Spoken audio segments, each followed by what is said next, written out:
thousands of birds embark on a remarkable journey, crossing vast distances to reach South Florida. This region serves as a vital stopover for migratory species, offering them the perfect environment to rest, feed, and prepare for the next leg of their journey. In this documentary, we'll explore the migration of 4 unique birds. Helping us explore these birds, expert Brian Raposa. My name is Brian Raposa, and I'm the field trip coordinator for Tropical Audubon Society. I am a retired educator. I taught for 30 years in Miami with Miami-Dade County Public Schools. The last 27 of those years was at Mast Academy on Virginia Key. Mine at Mast Academy introduced me to Tropical Audubon Society. And she said, go on their field trips and you'll learn about the birds. And you'll become better at doing the birding field trips for the elementary schools and the middle schools that were in our outreach program. So that's what I did. I started going on field trips. I started learning about the birds. And eventually, I guess I got good enough that they asked me to start leading field trips for them. And then eventually in 2001, the president of Tropical Audubon Society, Joe Barros, asked me to become their field trip coordinator. Our first subject, the Rosetta spoonbill, is a striking bird known for its vibrant pink plumage and distinctive spoon-shaped bill. This animal migrates from its breeding grounds in the coastal regions to the southern wetlands of Florida, where it finds abundant food and shelter. It is primarily seen in the Everglades. Rosetta spoonbills are highly adapted to their wetland habitats. Their long flat bills are perfect for sweeping through the shallow waters in search of small fish. This unique feeding behavior allows them to forage efficiently in areas where food is plentiful, but often hidden beneath the surface. My curiosity questions why these birds have pinkish feathers. Let's go ask our friend Brian Raposa. Why do rosette spoonbills have those pinkish feathers? And does it help them survive in South Florida, or where they're mainly from? Well, roseate spoonbills are pink because of their diet. So they are filter feeders. They'll use that spoon-shaped bill to, and they'll wave it through the water to try to filter out things like shrimp. So the shrimp have pigments in them that will turn the spoonbill pink. So the more shrimp they eat, the pinker they get. And the benefit of being pink is because the female roseate spoonbills, like a male roseate spoonbill, the pinker the better. So the more pink a male roseate spoonbill is, the more healthy the female will think it is, and it'll be the male that it will want to mate with. What I find most interesting about these remarkable birds, the Rosetta spoonbills, is not just their breathtaking colors, but the way they interact with the world. With their wide, spoon-shaped bills, they do not hunt with their eyes, but with touch, sweeping their beaks from side to side, feeling for fish or shrimp beneath the water's surface. Well, it was lovely to explore the Rosetta spoonbills, but now we must go on to the next bird, the warbler. In the lush, vibrant landscapes of South Florida, one of nature's most fascinating little visitors arrives each year, the warbler. These tiny, colorful songbirds, with their quick flits and cheerful songs, are like little bursts of energy, darting through the trees as they embark on one of the most incredible journeys in the bird world. Every year, warblers leave behind the chilly northern forests of Canada and the US to head south to Florida. It's their way of escaping the harsh winter cold and finding warmer weather and plenty of food to fuel their long journey.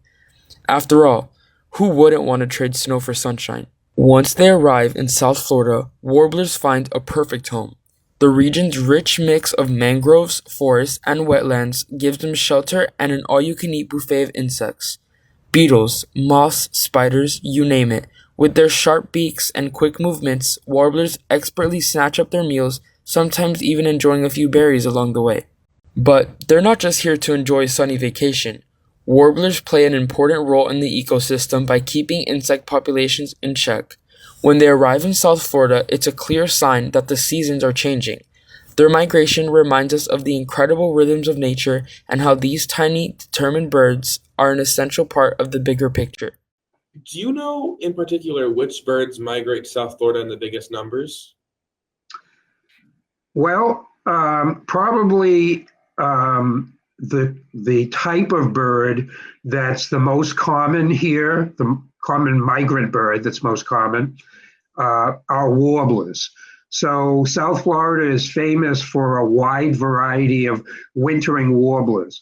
There have been, I believe, at least 40 different species of warblers that have been documented to winter here in South Florida, which is by far more than any other location within the United States. Of those warblers, there are a couple of them that are very, very, very common in terms of the number of individuals. Yellow rump warblers and palm warblers are very, very common. So they're very conspicuous. Right now, you can go pretty much to any tree anywhere. You can go around your school, and you'll probably see yellow rump warblers and palm warblers because they're everywhere right now. Warblers are generally small, ranging from 3.5 to 10 inches in length. Did you know that there are around 325 species of Old World warblers and 113 species of New World warblers? Wow, I had no idea that warblers were that common. Let's now move on to our next bird that I'm sure will leave you fascinated.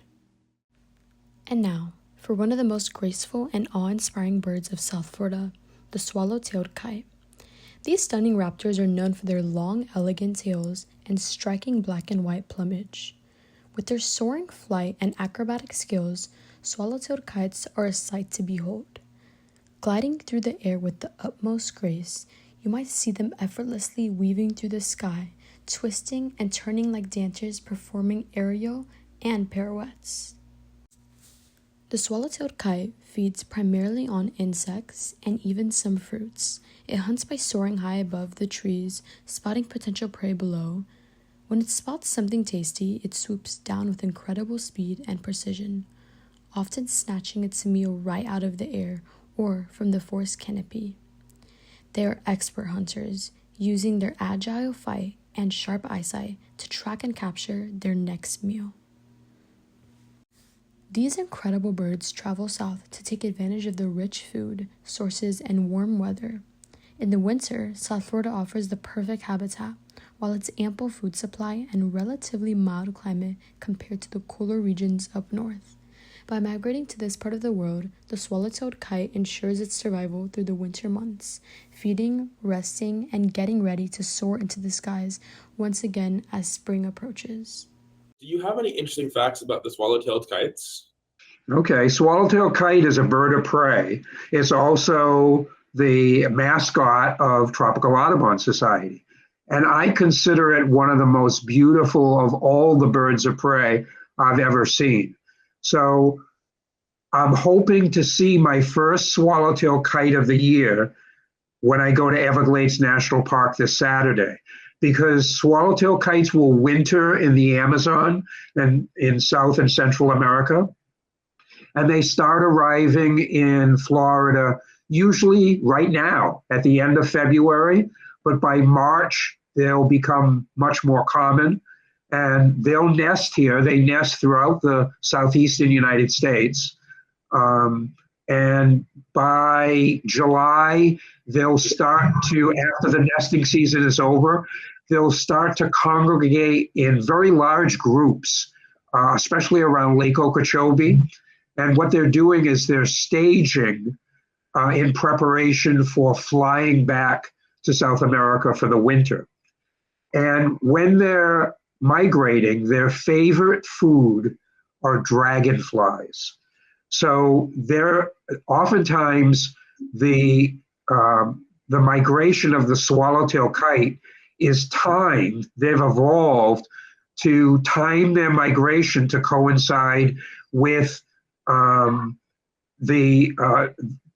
when large numbers of dragonflies are born, and there's just thousands and thousands of dragonflies, and then the eating is easy. They catch them again on the wing, and yeah, they eat primarily dragonflies. That's their favorite food.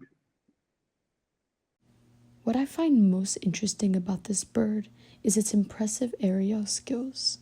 It glides effortlessly through the sky, making sharp turns and smooth dives that captivates anyone watching.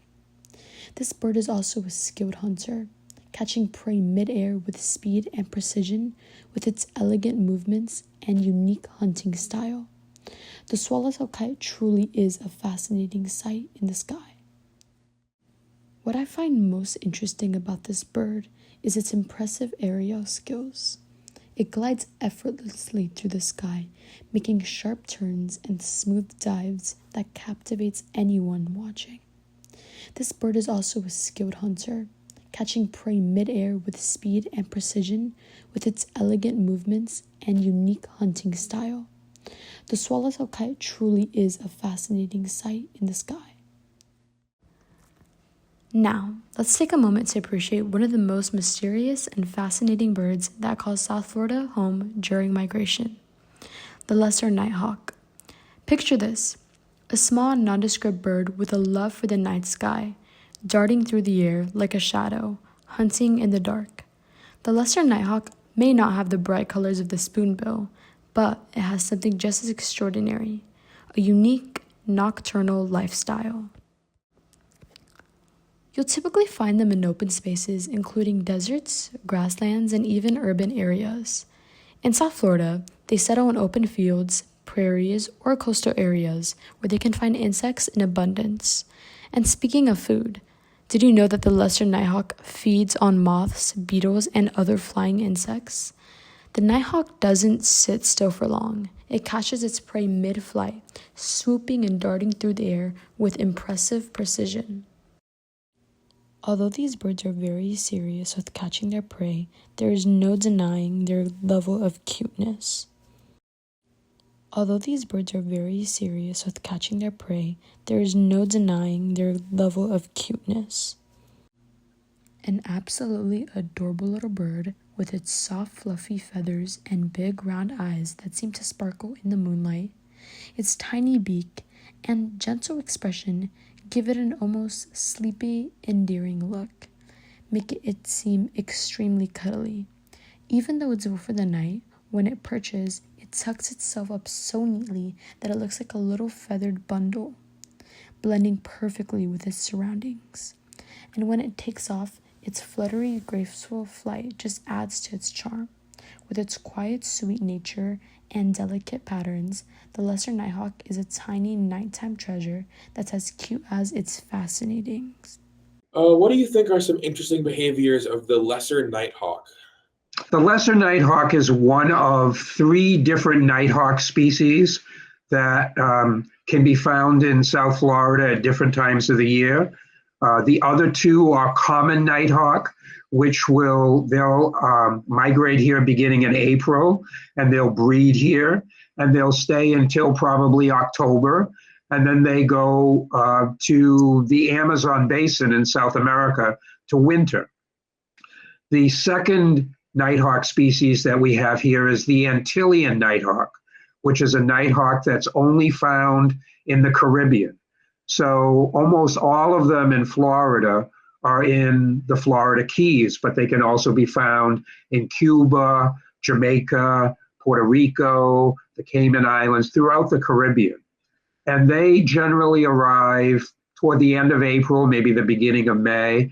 They breed in the Keys, and then they leave probably about August or September.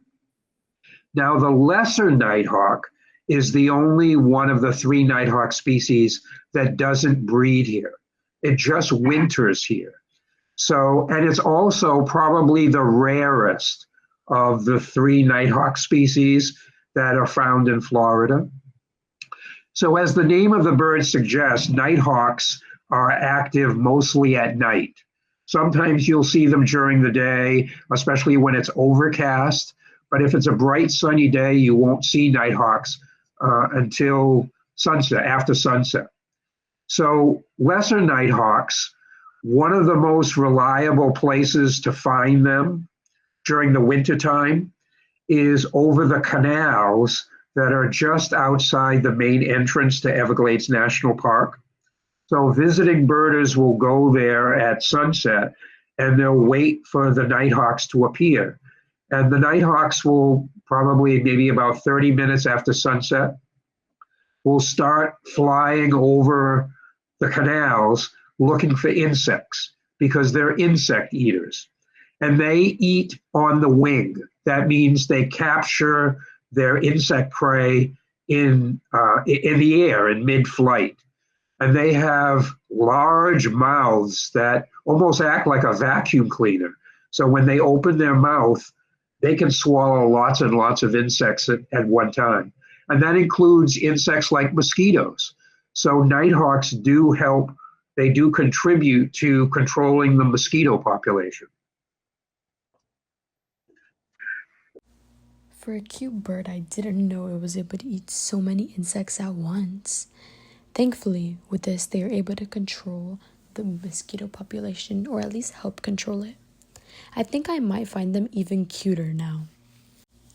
Now that we have looked at these 4 fascinating species of birds, we still have a very important question that we want to ask Brian. And that is, why is the real reason birds migrate to Florida in the winter? So why do these birds come down to Florida for the winter? Well, one of the theories on why birds have evolved migration as one of the things that they do is because further north, the food sources, whether it be insects or fruit or seeds, things like that, in the wintertime, it decreases dramatically. So the birds fly south for the winter to find more food. But then they can't stay down here all winter because once the nesting season begins in spring and into summer, there would be too many birds here competing for the food resources that we have here in South Florida. So in order to escape competition with the resident birds here, they have evolved the habit of flying north to find nesting habitat to the north of here. So that's probably the best explanation for why birds migrate. Not all birds migrate, but there are about 200 different species of birds that have been recorded migrating through Florida, of the over 500 birds that have been recorded in Florida. Well, I certainly didn't know that there were over 200 birds recorded migratory in Florida. From the majestic Rosetta spoonbill to the lively palm warbler, the graceful swallowtailed kite, and the lesser nighthawk, South Florida serves as a crucial sanctuary for migratory birds. Each species brings its own unique charm and character to this tropical paradise. South Florida's rich and diverse ecosystems provide the perfect conditions for these birds to rest, feed, and continue their journeys. Whether it's the warm weather, the abundance of the food, or simply the right place to pause, South Florida is a vital stopover for birds migrating through the Americas. It's a place where birds of all sizes and shapes find what they need to keep moving.